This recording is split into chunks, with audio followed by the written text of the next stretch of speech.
If you're a real estate agent and you're trying to figure out how to stay on top of all of your follow-ups and you need help with automation, I'm going to show you exactly in this video how to automate your follow-up. I see most agents fall into one of these two categories, meaning they don't follow up at all and they have a lot of leads in their database, or if they are following up, all of the stuff is completely automated. There's very little manual labor that goes into it. And so what I want to show you is what I call the automation spectrum. When should I follow up with automation versus when should it actually come from me? Because the most important resource that we have is our time, and we need to make sure that we're spending it wisely. When it comes to cold leads, I would classify a cold lead as somebody who has shown me basically no engagement. Okay, they're like not getting back to me, not answering my calls, etc.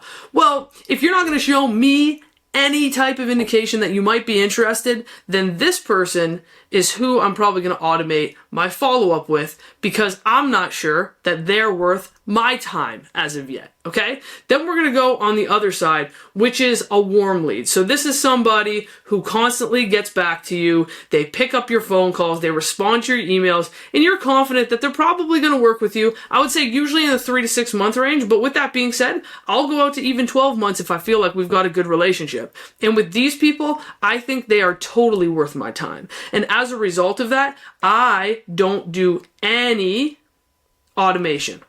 And so this is how I move people back and forth. These guys are fully automated, and these guys, there's no automation whatsoever. Okay, so that's how the automation spectrum works. Now, what about the people who are in the middle? What about the people who have kind of engaged with me, but we're not 100% sure? Well, that's a good question. So this is probably how your CRM or your funnel looks. So with these guys, as you can see, the biggest area, most of your leads are going to be cold. So most of your leads are going to require automation. And then what I'm going to do is I'm going to look at the people that actually opened these emails and try to reach out to them over the phone and try and move them down to the middle section. These middle sections get half automation and half manual from me, okay? Until they do one of two things.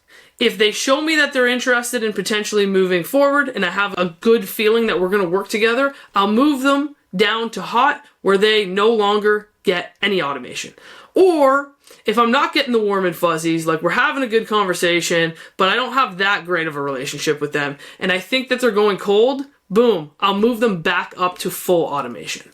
So we go back to the automation spectrum. If somebody is cold, full automation. If somebody's warm, no automation whatsoever, because we're in a relationship business and it's my responsibility to maintain that relationship. Well, like I said, doing it and all like the entire objective of this is to figure out how should I invest my personal time to get the highest return.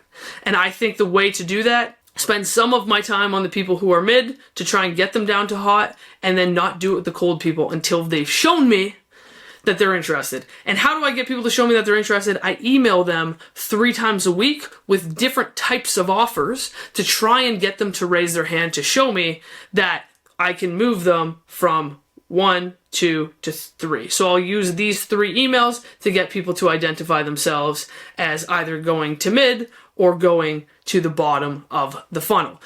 If you want to see the 3 emails that I send every single week, how I actually organize my CRM to figure out who's cold, medium, and hot, the types of drip campaigns that I send them, and a bunch more, then you can click this ad below and learn more about how we actually do that in our own business.